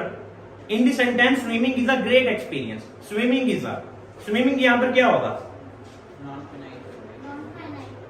यहां पर जो नॉन फिनाइट, बिल्कुल एग्जैक्टली नॉन फिनाइट, और ये एक जेरेंड के तौर पे काम कर रहा है। स्विमिंग यहां पर कोई एक्शन नहीं परफॉर्म हो रहा, बल्कि स्विमिंग की एक क्वालिटी को रिप्रेजेंट किया जा रहा है, या फिर उसकी एक स्विमिंग इधर उसको थोड़ा सा इलेबोरेट किया जा रहा है, कोई एक्शन नहीं हो रहा। सो ये हमारे पास जेरेंड आएगा। बाकी हमारी जेरेंड और प्रेजेंट पार्टिसिपल और पास्ट पार्टिसिपल के ऊपर एक डिटेल वीडियो रिकॉर्ड है, आपको इसी लिस्ट में मिल जाएगी, हमारी प्ले लिस्ट में। ऑलमोस्ट वो भी लेक्चर रही, हमारा 10-12 लेक्चर रिकॉर्ड हुआ था, और ये एक बड़ा कंफ्यूजिंग टॉपिक है। मैं आपसे लाजमी रिक्वेस्ट करूंगा अपने व्यूवर से कि अपने जो टॉपिक है जेरेंड, प्रेजेंट पार्टिसिपल और पास्ट पार्टिसिपल, इसको अच्छे से क्लियर करो, क्योंकि आपके जितने भी कॉम्पिटिटिव एग्जाम्स आते हैं, आगे 9th-10th में भी ये तो आता ही आता है, फर्स्ट ईयर सेकंड ईयर में भी आता है, आगे एग्जाम जितने भी आते हैं उनमें जेरेंड और प्रेजेंट पार्टिसिपल और पास्ट पार्टिसिपल पे इतने ज्यादा क्वेश्चन आते हैं। रीजन क्या है? क्योंकि ये एक कॉम्प्लिकेटेड टॉपिक है। आपका वर्ब कभी कभी नाउन के तौर पे काम करना शुरू कर देता है, जैसे स्विमिंग। यहाँ पर जो आपको स्विमिंग का वर्ड मिलेगा वो यहाँ पर एक्ट एज अ वर्ब के तौर पे, नाउन के तौर पे काम कर रहा है। सो नाउन के तौर पे जो काम करेगा वो आपका जेरेंड चला जाएगा। सो इसके ऊपर एक डिटेल वीडियो रिकॉर्ड है, 10-12 मिनट 15 मिनट की ऑलमोस्ट वीडियो है, वो लाजमी चेक करो, उसको लाजमी सीखो, क्योंकि ये एक ऐसा टॉपिक है जो कि आपके हर एग्जाम में आने ही आना है। सो द नेक्स्ट इज, सो यहाँ पर हमारे पास ये जेरेंड में कैटेगरी में चला जाएगा, क्योंकि ये नाउन को इलैबोरेट कर रहा है। नेक्स्ट है identify the non finite verb having the broken window the boy run away. अब नॉन फिनाइट आपने देखना है, यानी कि यहाँ पर कोई टेंसेस को फॉलो ना करे। तो जो टेंसेस को फॉलो नहीं करेगा वो होगा हैविंग ब्रोकन, ऑप्शन नंबर 3। क्यों? रैन, रैन जो है ये भी आपके क्या कर रहा होता है? फॉलो कर रहा होता है, टेंसेस को फॉलो कर रहा होता है। रैन में आप ये देखो, रन, रैन, रन्स भी होता है, ये डिपेंड करता है अपने सब्जेक्ट के ऊपर, यानी ये तो हो जाएगा फिनाइट की कैटेगरी में। अवे जो यहाँ पर यूज हुआ है वो आपका एक्ट एज अ एडवर्ब के तौर पे काम करेगा। उसके बाद जो विंडो है ये एक नाउन के तौर पे काम करेगी, ये वर्ब नहीं है, विंडो एक नाउन है। सो हमारे पास हैविंग ब्रोकन जो बचा है, जो हैविंग ब्रोकन है वो नॉन फिनाइट है, यानी इसके अंदर आप चेंजिंग करोगे भी तो आपके कोई भी वर्ब के ऊपर चेंजिंग नहीं आएगी, कोई भी सब्जेक्ट के ऊपर चेंजिंग करने से इसके ऊपर कोई फर्क नहीं पड़ेगा, क्योंकि ये नॉन फिनाइट है। नेक्स्ट हमारे पास है choose the correct past tense past tense में हमने चूज करना है और पास्ट पार्टिसिपल। अब फ्लाई का हमने सेकंड और थर्ड फॉर्म देखनी है, तो फ्लाई की सेकंड फॉर्म क्या होगी? फ्ल्यू और फ्लॉन। ये बाकी आप जो है वो अपनी वर्ब की जितनी भी फॉर्म्स है उसको लाजमी रीड करो, ये आपके एक वैकेब में ही आ जाता है। सो ऑप्शन नंबर बी आपका ठीक है, flew and flown. Which of the following group contain only regular verbs. अब रेगुलर वर्ब्स और इररेगुलर वर्ब्स, इसके ऊपर आप देख लें जरा, इसके ऊपर भी वीडियो रिकॉर्ड है ऑलरेडी, तो ये सारे वर्ब की टाइप्स में ही हमने डिस्कस किए हुए हैं। मैं इसको लिटिल बिट यहां पे भी बता देता हूं, इररेगुलर और रेगुलर। अच्छा, कुछ वर्ब्स ऐसे होते हैं जिनके आखिर में ईडी लग जाता है, जैसे कि call, called, called, play, played, played. So जिनके आखिर में ईडी लगता है, ऐसे वर्ब्स को हम कहते हैं रेगुलर वर्ब्स। और इररेगुलर वर्ब्स उनको कहा जाता है जिनके आखिर में ईडी नहीं लगता। जैसे कि हम बात कर लेते हैं गो, गो की सेकंड फॉर्म क्या होगी? वेंट और गोन। गो, गोट, गोड नहीं होगा वर्ड, गो, वेंट, गोन। तो ऐसे जिनके साथ ईडी लगता है वो आपके रेगुलर वर्ब्स होते हैं, और जिनके साथ ईडी नहीं लगता वो इररेगुलर वर्ब्स होते हैं। तो आपने यहाँ पे चूज करने हैं कि कौन से रेगुलर वर्ब है। तो आपका जो प्ले, प्लेड, वॉक, प्ले और डिसाइड, पहले वाला जो ऑप्शन है वो आपका बिल्कुल ठीक है, यही आपके रेगुलर वर्ब्स में आ जाते हैं। नेक्स्ट हमारे पास है 12 वाला, identify the correct form of verb lie. Lie की जो फॉर्म्स है वो बी वाला ऑप्शन है, लाई, ली, लैंड।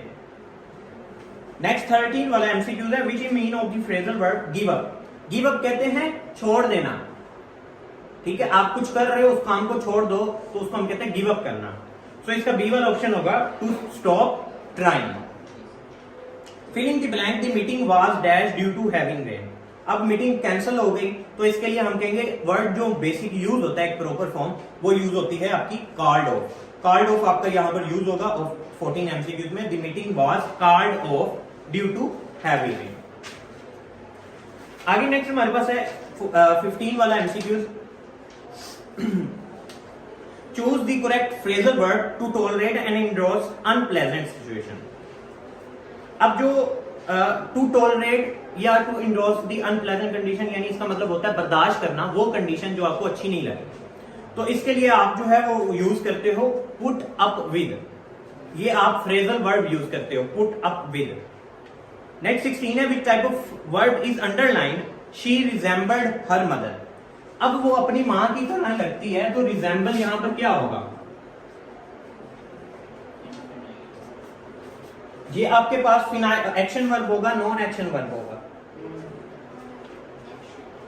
नॉन एक्शन वर्ब होगा भाई। उसमें उसने कुछ तो नहीं ना, कोई एक्शन तो नहीं ना परफॉर्म किया। अब मैं या फिर मैं कहता हूं कि मैं जो है वो अपने बाप की तरह लगता हूं, तो इसमें मैंने कोई ऑप्शन तो, कोई एक्शन तो नहीं ना परफॉर्म किया, बल्कि मेरी रिजेंबलेंस उससे साथ है। It's just a non action category. ये एक नॉन एक्शन, एक्शन तो ये होता ना कि मैं चल के जाता, कुछ करता, मैं खाता, मैं पीता, तो मैं कोई एक्शन परफॉर्म, इसमें कोई एक्शन तो नहीं ना। सो ये आपकी नॉन एक्शन में जाएंगे। दी नेक्स्ट 17 वाला है, in the water is boiling, the word boiling is. अब बॉइलिंग यहां पर क्या होगा? बॉइलिंग यहां पर आपके पास इंट्रांजिटिव होगा। ट्रांजिटिव में ऑब्जेक्ट की जरूरत होती है, अब बॉइलिंग के बाद कोई ऑब्जेक्ट नहीं है तो आपका इंट्रांजिटिव है।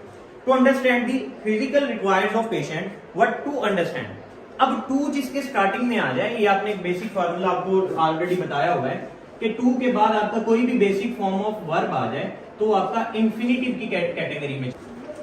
ओके, सो नेक्स्ट हमारे पास 19 वाला एमसीक्यूज है, choose the sentence with irregular verb. अब इररेगुलर वो वर्ब्स होते हैं जिनमें आखिर में ईडी नहीं आ सकता। अब यहाँ पे ही कुक्ड, तो ऑलरेडी ईडी आया हुआ है, ये फॉर्म ऑफ में आपने देखना है। सो ये तो आपका रेगुलर की कैटेगरी में चला गया। इंजॉयड भी, सेकंड बी ऑप्शन भी, इंजॉयड जो है ये भी आपकी रेगुलर कैटेगरी में चला गया। फिर जो हमारे पास डी वाला ऑप्शन है, we waited for the bus, ये भी आपकी रेगुलर कैटेगरी में चला गया। हमने चूज करना है इररेगुलर, तो सी वाला ऑप्शन है रो। ओके, 19 वाला एमसीक्यू है, choose the irregular verb from the past tense. Irregular वो होता है जिसके आखिर में ईडी नहीं आता, तो आप इन ऑप्शंस में देख लो कि ईडी किनके साथ नहीं है, रोट वाला है, सी वाला ऑप्शन है। 20 वाला है, why does look after mean. Look after मतलब होता है टेक केयर करना, देखभाल करना, तो to take care of someone, B वाला ऑप्शन हो जाएगा। Which sentence contain a non action word showing a mental state. अब जो है आपकी मेंटल स्टेट को जो शो करे, तो मेंटल स्टेट को यही शो करेगा ना आपका she remembers your number, B वाला ऑप्शन। बाकी सारे एक्शन वर्ड्स हैं और ये आपका नॉन एक्शन की कैटेगरी में चले गए, यानी उसने अपना नंबर याद किया, तो इसमें कोई एक्शन नहीं परफॉर्म हुआ, उसने अपनी मेंटल स्टेट में ही इसको आंसर किया। Inverse state the kick use as a transitive verb, transitive verb के तौर पे आपने यूज करना है। ट्रांजिटिव वर्ब में he kick the football hard, B वाला ऑप्शन इसका ठीक है क्योंकि उसने फुटबॉल को किक किया। बाकी सारों में अगर आप देखोगे तो वो वहां पर कोई ऑब्जेक्ट नहीं है, ट्रांजिटिव मीनिंग वो इनट्रांजिटिव कैटेगरी में जा रहे हैं, तो बी वाला बिल्कुल ठीक है। Identify the verb in the singing the verb is captivated the audience, the singing birds. अब यहां पर जो हमारे पास आपने फिनाइट वर्ब को चूज करना है, फिनाइट वर्ब यहां पर हमारा कैपिटिवेटेड होगा, वो आपका फिनाइट वर्ब होगा, बी वाला option. Choose the correct past participle from the irregular drink, drink की थर्ड फॉर्म क्या होगी? ड्रंक, ड्रिंक, ड्रैंक, ड्रंक, ये आपकी थर्ड फॉर्म हो जाएगी। Complete the sentence I need dash my old nose from the, तो यहां पर इसका ऑप्शन ए होगा, लुक ओवर होता है, अपने नोट्स को देखना, लुक ओवर। द जज felt the hammer and the surface felt rough. अब इसमें ऑप्शन क्या होगा कि आपने देखना है कि एक्शन और नॉन एक्शन कौन से हैं। द जज फेल्ट द हैमर, उसने हाथ लगा के महसूस किया, यानी एक एक्शन वर्ब हो गया। और सरफेस रफ है, तो सरफेस की क्वालिटी है कि वो रफ है, वो कोई एक्शन नहीं है, तो पहला एक्शन है, दूसरा नॉन एक्शन। जज ने हैमर को हाथ लगा के देखा, यानी ये एक्शन वर्ब है, दूसरे में सरफेस रफ है, अब इसमें कोई एक्शन नहीं हुआ, सरफेस की क्वालिटी को बयान किया जा रहा है, तो वो नॉन एक्शन है। तो एक्शन और नॉन एक्शन जो बी वाला ऑप्शन है, वो first is action and second is non action, B वाला ऑप्शन होगा। Which of the following contain a cognate verb object. अच्छा, कोग्नेट वर्ब वो होते हैं कि ऐसे जो कि ऑब्जेक्ट के साथ को रिलेट कर रहे हो, जिनको इंटरचेंज नहीं किया जा सकता और उनका आपस में बड़ा गहरा ताल्लुक हो, जैसे कि सिंग अ सॉन्ग, सिंग गाना, सॉन्ग, अब इन दोनों के आपस में एक रिलेशन है, आप चेंज नहीं कर सकते हो, तो यही हमारा ऑप्शंस में भी होगा, ही sang beautifully song. Analyse the word the crying is, the crying baby. अब यहां पर द क्राइंग बेबी, जहां पे क्राइंग जो है वो वर्ब नहीं है, वो नाउन के तौर पे एक्ट कर रहा है, यानी एडजेक्टिव के तौर पे एक्ट कर रहा है, यानी बेबी को इलेबोरेट कर रहा है। मैं कहूं बेबी नाउन है, मैं कहूं रोता हुआ बेबी, तो बेबी को क्या किया है? मॉडिफाई कर दिया है। बाकी एडजेक्टिव पे हमने डिटेल वीडियो रिकॉर्ड करवाई है, उसमें भी आपको ये क्लियर हो जाएगा कि एडजेक्टिव और एडवर्ब में फर्क कैसे पता चलता है। तो ये हमारे पास जो है वो प्रेजेंट पार्टिसिपल यानी एडजेक्टिव के कैटेगरी में जाएगा। 29 है, which following is irregular verb having V1, V3 and V are same, जिसकी वर्ब की ऐसा वर्ब ने देखना है हमने जिसकी तीनों फॉर्म सेम रहे, तो इसमें सी वाला ऑप्शन है, ब्रस्ट, उसकी तीनों जो है वो वर्ब की फॉर्म सेम रहती है। लास्ट 30 वाला एमसीक्यूज है, the business run into financial trouble. अब यहाँ पे रन इनटू क्या है? रन इनटू है ट्रांजिटिव एंड इंस्पिरेबल। ट्रांजिटिव और इंट्रांजिटिव के ऊपर भी मैंने बताया हुआ है आपको कि जो इसको आगे फर्दर जरूरत पड़े ऑब्जेक्ट की। इंस्पिरेबल का मतलब ये होता है जिसको तोड़ा ना जा सके, जिसको तोड़ने से उसका मायने चेंज हो जाए, जिसको तोड़ा ना जा सके उसको हम कहते हैं, इसलिए इसका आंसर जो है वो ट्रांजिटिव है, इंस्पिरेबल होगा। सो इस तरह हमारे 30 एमसीक्यूज क्लियर होते हैं। आई होप सो आपको इस प्रैक्टिस से कुछ ना कुछ लर्न करने को मिला होगा, कुछ ना कुछ सीखने को मिला होगा। And if you like this video please subscribe this channel and share with your friend and even like this one. Thank you so much and अल्लाह हाफिज़।